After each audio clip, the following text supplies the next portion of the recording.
This is Sports Content Kings, talking to today's brightest minds in sports and entertainment.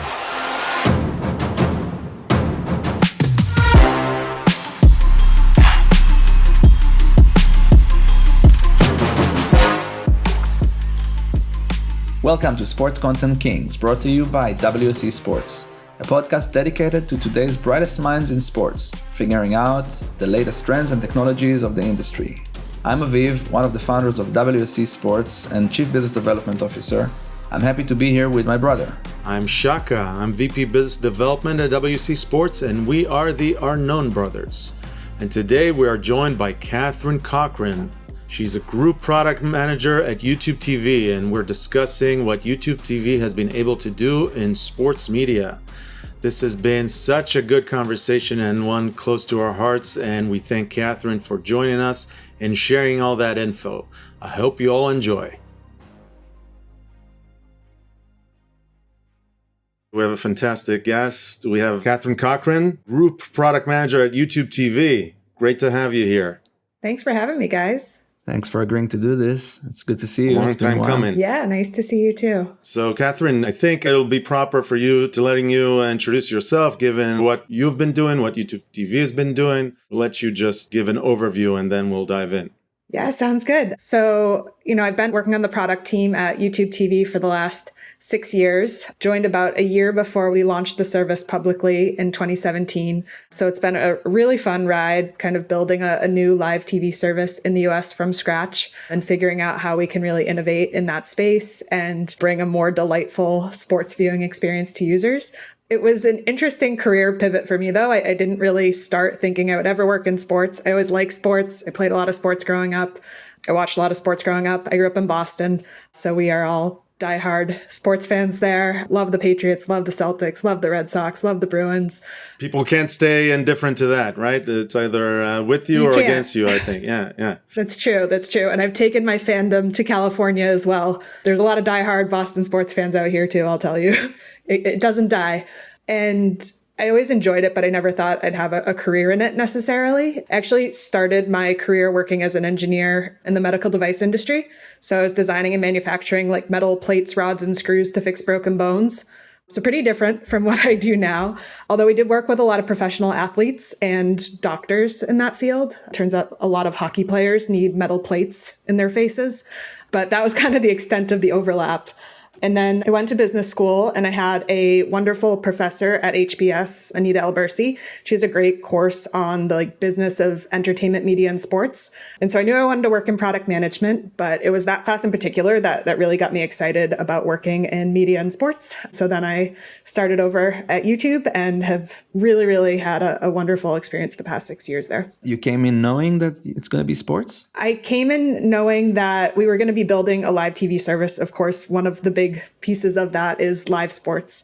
I think I maybe met you on my first day of work, Aviv. Really? Wow, what an honor. I don't think I knew that. Might have been my first week. That's awesome. I mean, for us, it's been a few years actually talking and working with you without really knowing what you guys are working on, because that was a secret for a few years. And you've been conjuring their big shift, a big change in the trends in TV. And we were kind of giving up some sauce ingredients to what it will end up being, but under the secret cover of YouTube, of Google's new product plans. So yeah, it was a project that we put a lot of effort on, but it was on a need to know basis, and we didn't need to know what it was. So we just put the efforts in what we were doing, which is a component of it. So it was a great guessing game to see what it's going to be. And so, Kathryn, why don't you tell our listeners what's the product as it is in sports besides just YouTube TV? I believe people know what YouTube TV is, but what's the secret pieces that we're talking about? Yeah, definitely. That's probably helpful here to explain it, especially for our non-US listeners. So YouTube TV is a US only product. So far. We are a paid TV service. We offer more than 100 top channels of entertainment, news, live sports, and more. For people that want to cut the cord and not have cable anymore, it's a great way to continue to get access to all of your favorite content, all of your favorite teams, and all of your favorite shows and news. We try to have a really flexible offering, so you can watch on whatever device you want. You can watch on your TV, you can watch on your phone, you can watch on a tablet, you can watch on your laptop. We have a cloud DVR with no storage limits and no annual contracts or hidden fees. So we really wanted to bring the flexibility that people are accustomed to with YouTube and with streaming and bring that to the paid TV space. And actually, Kathryn, in addition to all the traditional broadcasting channels, you also have other things that you're putting there in the bundle that you have, the flexible bundle, right? Yeah. We know that people want flexibility in how they watch. People have a lot of different preferences and what types of content they like. And so, we want to offer that flexibility as much as we can. So we also allow people to subscribe to packages without having the primary base bundle, as well as a variety of other add-ons like HBO and Showtime, really letting people create the bundle of content that they want and be able to watch the sports that are important to them. And being on YouTube, like you have a bunch of really cool and unique features, like I know, like the DVRs and other data points around stuff. Like, so in sports, you got a pretty unique viewing experience. Yeah, definitely. This was a big area of focus for us. I think traditional live TV. I don't know how it was in Israel for you, but in the US, we all had these like old cable boxes sitting in our living rooms collecting dust, and you had the same cable box for maybe a decade, and it never changed. The technology never evolved, and the guide, everything just looked exactly the same. But now that we're doing streaming TV, we have this opportunity to really innovate in what we deliver to users and how we deliver. And so we've had a big focus of, one, how do we just make it more intuitive? The way you think about sports, you think about, there's this game I want to watch on Saturday. You don't think, it's like this channel at this time and I want to go like find this specific thing. You just think, I want to watch the game. So how could we build our UI in a way that makes the sports front and center, makes the programming front and center so that it's easy to find what you want, the same way you would find it on, maybe YouTube or Netflix or wherever else you're watching your content.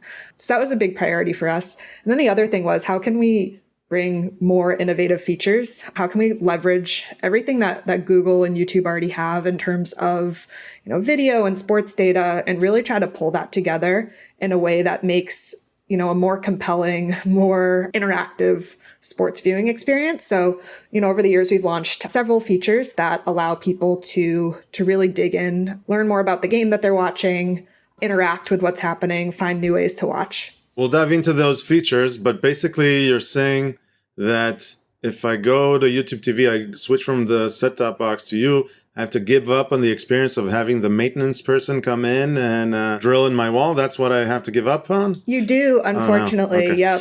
Yep. And you said the program or the game is at the center. So if you want to watch the Boston Celtics and you follow them, you don't need to figure out which channel is broadcasting it today. Yeah, exactly. I can just say, I like the Boston Celtics. Please record every Boston Celtics game and they'll all show up. And because that's what I like the most, our app is really personalized as well. So the same personalization, you expect on other streaming services, you get that with live TV now. So my YouTube TV knows that I really like, Boston sports teams, and it knows I really like watching The Bachelor. So that's my top picks whenever I show up. It's like, do you want the Patriots or do you want Bachelor in Paradise? But it knows me well, and I don't have to go very far to find what I'm trying to watch. Don't worry, we'll edit this out. Don't worry. I'm not ashamed. The guilty pleasures. No, I'm kidding. So it's important to note here that this is a win-win, because you as a viewer, you like the Celtics and you're going to get it. But also to the broadcasters that have just a subset of games, they now know that you're going to find them when they have the, once a week or once every 2 weeks game.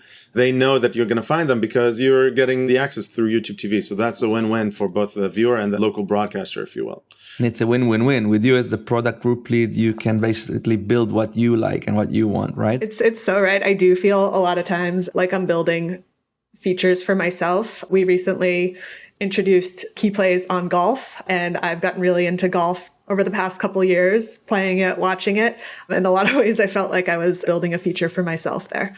So yeah, it's definitely nice to be able to not have to think so hard and try so hard to find the content you want. It's aggregated in an intuitive way across wherever it's airing. We try to make that as seamless as possible and reduce a lot of that friction that people have just become accustomed to having cable TV over the years. They just think that, I'm going to have to go through all these clunky steps to be able to find what I want. And that's not the case anymore. You don't need to do that. I love that. Building features from yourself. You are a sports fan, so own it. You are building features for yourself and people like you. So I love that. And that's why your features are so cool and so engaging for sports fans. So awesome. So before we dive into some of the really innovative things during the game experience, How important is sports? You mentioned it in the beginning, but let's dwell on that for a second. How important is sports in the overall strategy or the appeal of the bundle that you have? It's been thrown around as sports being at least partly the glue for all these bundles. Do you see it like that based on the trends and the research that you're doing for real, or is it just a buzzword? Yeah, I mean, it's no surprise. Sports and other live programming are incredibly important to YouTube TV. In the US, you need a TV subscription in order to be able to watch most major sports like the NFL, the NBA, the MLB, and others. So many of our subscribers join YouTube TV specifically for that content. That's not to say that that's the only reason. We definitely have subscribers who don't like sports at all and they don't want to see anything. And they maybe really like cable news or they really like The Bachelor or all sorts of other content. But we do have, lots of people that are subscribing. I don't know that I mentioned this before, but it's a $65 a month service, which is much better deal than most people's old cable packages. So it's definitely not only a better experience, but also a cost savings for them. But the reason that you pay that every month is so that you can get those live sports games that you won't be able to get in any other way. So it's certainly important to us. And it's for that reason that we've really focused a lot on innovating in this area over the years. It's what I've spent the majority of my time on over the last 6 years as a product manager for YouTube TV is trying to figure out, where can we innovate here? Where can we really dive into this sports specific experiences and build intuitive, engaging, and delightful experiences? Okay, so let's break it down, if you will, a little bit. Sure. I'm tuning into a game. Okay, you're going to tell me it's going to be in 16K. I get it. I wish. Between 8K and 16K, only my computer will know, I think. Not to be too cynical. But before we get to 16K, we're not there yet. How are you improving my experience as someone who's coming in to watch the game? Yeah, it's a great question. So, first and foremost, we want to make sure that quality and reliability is there. The worst thing that, could happen is you're trying to watch a game and you can't watch it and you're, getting rebuffering or, there's some sort of outage. So we put a lot of focus just on building really, really robust systems so that we can make sure everybody can stream, dozens of college football games on a Saturday or, all the NFL on Sunday. Having the advantage being like with the YouTube infrastructure, right? Yeah. No, it was definitely nice to be able to build a TV service on top of YouTube infrastructure that's already streaming as much as they are. So, there's a lot of expertise at the company to be able to do this. Live streaming is particularly challenging, but it's something we put a lot of focus on because it is so important for our users. We can build, all the bells and whistles on top of a live game, but if the game doesn't play the way that you want it to, it doesn't matter. So that's kind of the foundation and the core of what we focus on. Next up, we want to make it really easy for you to find the way that you want to watch. So, maybe you're putting your kids to bed, Shaka, and you missed the start of the game. Maybe you're joining 30 minutes late, and we'll give you the option. Do you want to watch from the beginning? Do you want to join live? Maybe you want to be able to text with Aviv about the game and make sure you're watching at the same point.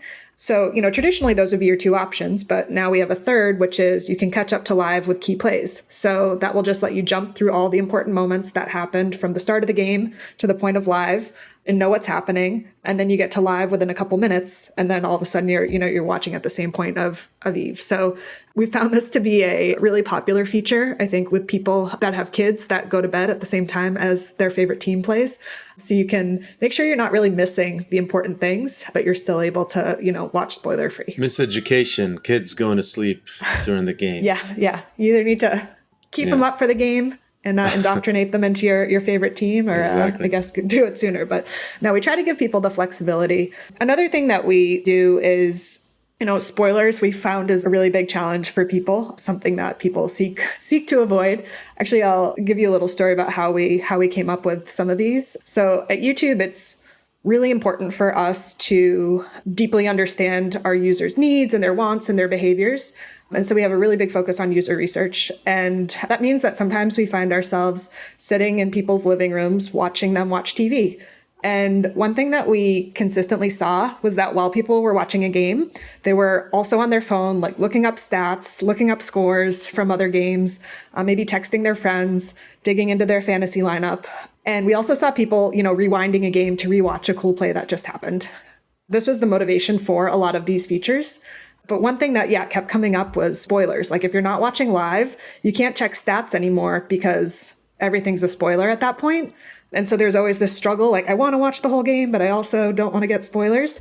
So that's why we launched our stats feature, which actually syncs the team and player stats to the exact moment in the game that we know you're watching. So if you're 20 minutes behind live, we know that you're 3 minutes to go in the third quarter. We're going to show you the stats on screen from that exact moment. So you can still dig in, but you don't have to worry about the game being spoiled for you by, going to some other website that has no context about where you're watching. So that was, definitely these use cases that we're able to solve with YouTube TV that weren't really possible before.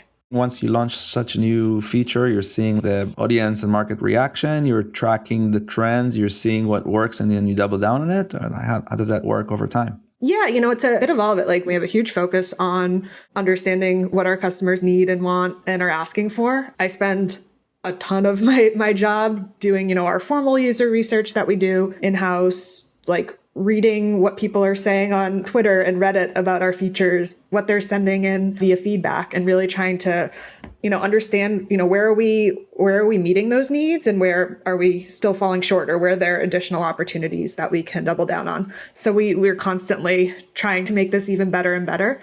And I think in some ways we're solving needs that people didn't necessarily know they had. And, sometimes behavior change like that can take a while, but it's really fun to read people's responses that, catch up with key plays is letting them watch games that they wouldn't have otherwise been able to watch. Like, oh, I was just going to have to miss that completely, but now I can watch it. And that's really exciting to see.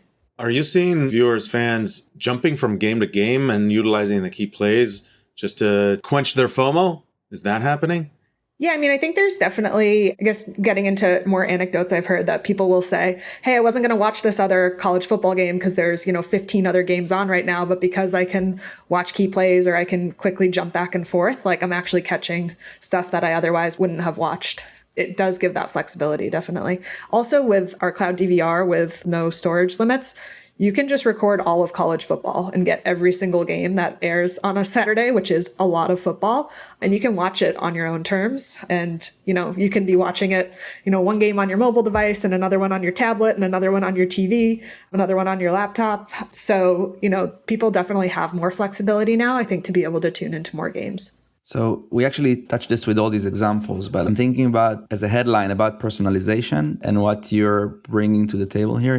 There's so many different types of fans and audiences, like people that like different things, have different behaviors, different ages, even at YouTube, by the way, you have YouTube Shorts now. That's more like the very short form of watching. You have YouTube with all the maybe longer highlights, and YouTube TV is like the traditional way of viewing. But I think personalization as a headline is also key to even monetizing or keeping fans coming back to you, like you do also on the regular YouTube. When I come on YouTube to watch a video, then I get the recommendations popping up and keeping me there for 3-4 times more than I planned.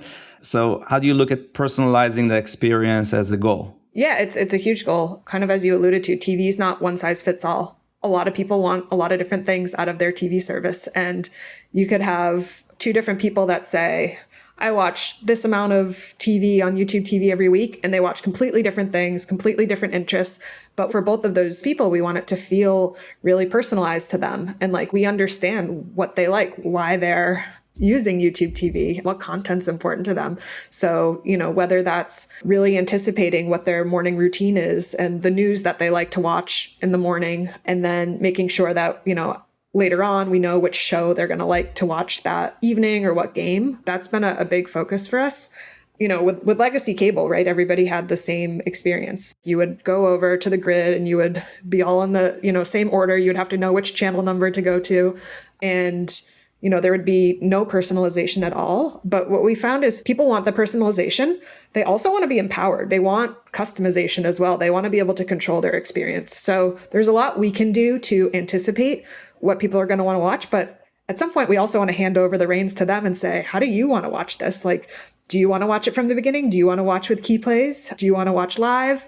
We let people reorder their channels, right? What's important to you? Put what matters most at the top. And so that's kind of a really big focus for us. How do we just make TV feel like it's yours? So I think it's a mix of both of those things. It applies when you're both discovering what content to watch. How do we make that really easy and intuitive and empowering so that you can, easily find the right thing. But then while you're watching, how do we let you, really navigate through programming? Another thing we have in addition to key plays, it's a jump to feature. So it's almost similar to key plays for, say, news, where you can just jump to the particular topic in an hour-long news program that's most interesting or relevant to you. So really letting people choose, like, okay, maybe I don't want to watch, these 20 minutes of coverage on a topic I don't care about, but I really care about this specific topic. So I'm going to jump in right at that point. So that's a big area of focus for us, is understanding how we can innovate in that way and give more control to people over how they watch. And the fight over viewers' attention, this is what we call the transition from VOD to VOC. Video on command or video on control. The fans, the users, the viewers want to be able to control. Don't spoon feed me. I want the control. I want the reins. Let me manage my time the way I would like. I think this is definitely a major trend, and you're leading the charge on making it reality. Chaka, and the way Kathryn was describing it, I wanted to mention it too, but she was doing a better job at it than you. Yeah. Really like that. This is as what... always.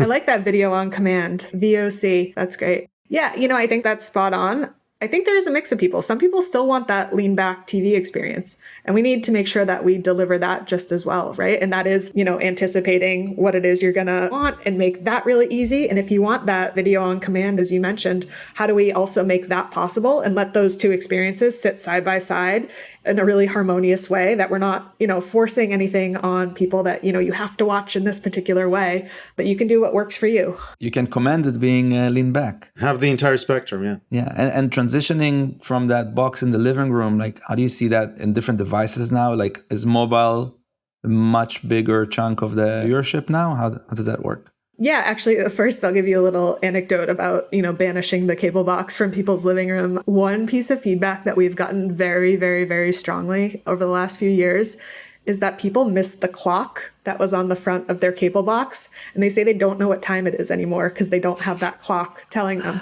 So we're actually in the process of rolling out a clock. We built a clock. You'll now have a clock on YouTube TV on the living room app. Genius. And it's these small things that, are these behavior changes, which sometimes take time. And so it's been fun to see like how passionate people are about that one specific thing, getting rid of their cable box. Reminds me of the camera shutter sound in digital cameras. Yeah, right? Yeah, exactly. People miss that. I need that, even though it's not material to anything. They need the sound. So here they need the niche thing. Yeah, they need that. Mm-hmm. Yeah, definitely. They're these like comfort things. Things you got used to, and you're taking it away with innovation. All your progress is taking what I got used to, taking it away.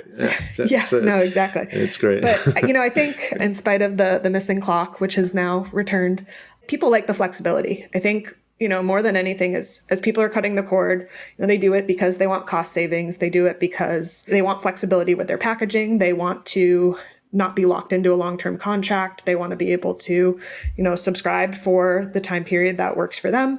And they also want the flexibility on how to watch. And so when we actually built YouTube TV, when we first launched about 5.5 years ago, it was sort of designed with a mobile-first mentality.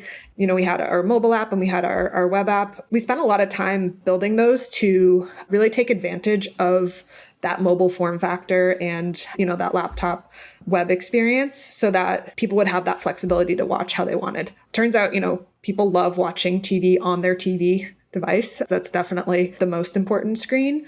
But making sure that people have that flexibility to seamlessly switch between all those devices is a priority. It just unlocks new experiences. Like maybe a game starts when you're at work, so you have it open on your computer and you're watching it there. And then you have to commute home, so you switch over to watching on your phone for your train ride home. And then you walk in your front door and you pull it up on your TV screen. So you've just watched the same game seamlessly across 3 different screens over the course of, maybe an hour. And making sure that works is definitely a priority. And I think people just can develop new habits. It was a few years ago, the World Series was on Halloween in the US. And I remember we heard a ton of feedback from people that were out trick-or-treating with their kids and they had their phone out and they were watching the World Series on their phone as they're trick-or-treating around the neighborhood. So they didn't have to miss a game that they otherwise would have to choose between, do I want to go trick-or-treating with my kids or do I want to watch the World Series? And, they didn't have to make that choice anymore.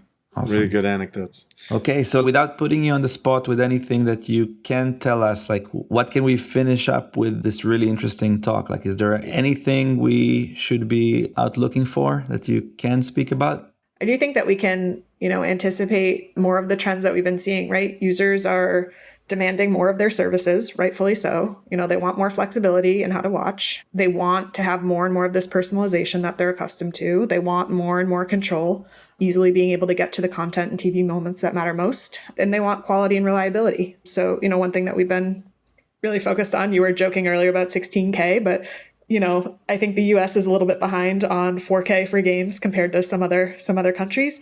This is a big focus for us. How can we bring more games to people in 4K so that, our subscribers can enjoy that enhanced picture quality? So that's something if you're a YouTube TV user, you've seen more and more of over the past several months. Personally, as a user, I really hope this trend accelerates, that we start to, amp up the 4K even more. All right. Maybe something on a personal note. We had you visiting us in Israel one time. When is the next time we're going to see you? We're going to see you here? Oh, I would love to come back. In our next event. Yeah, your next event. Would love to be back. I can't say enough good things about you guys and the company, and just how warm everybody is, how passionate everybody is there, and super knowledgeable about all sports. I'm always shocked how much you know about like my personal teams and things that are, not even necessarily the sports you grew up with, but you're super knowledgeable and passionate about it, which I always love to hear. Thanks, Awesome. Kathryn. We're passionate about sports here. We all do something we like. And you've been, again, leading the charge on bringing better experiences for everybody, all the fans. And we're in that group of fans. So it's awesome to see, awesome to be a part of. And humble and really, really appreciative to play a role in everything you guys are doing. Looking forward to much more to come. Yeah, likewise. So Kathryn Cochrane, thank you very much for joining us. It's been great, very informative, very interesting. Looking forward to what you're gonna roll out in the next few months and years. Definitely. Thanks so much for having me, guys. Aviv, this has been a great chat. So great to talk to Kathryn. Such an amazing product they built there and so many good insights. Yeah, definitely. I think for me personally, it's also one of these opportunities where we're able to be involved early and see the industry shaping. Yeah, I think it's double early. It's early in terms of the industry and where it's at and what YouTube TV has been able to achieve early before everyone else.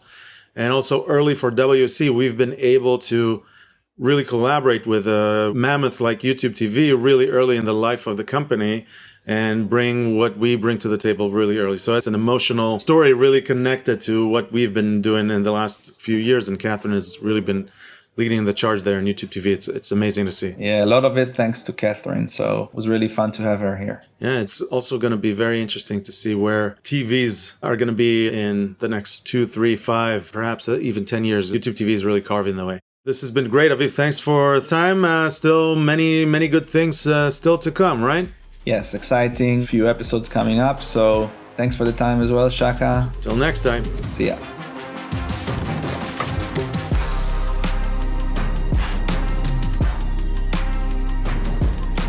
Thanks to all of you for listening. And if you enjoyed the show, please rate us and leave a review or share the show with a friend. And if you haven't subscribed yet, please do so now so that you never miss a new episode. For your hosts, I am Shaka. And I am Aviv. We're the Arnon Brothers, and this has been Sports Content Kings by WSC Sports. Thank you all for joining and looking forward to seeing you here again.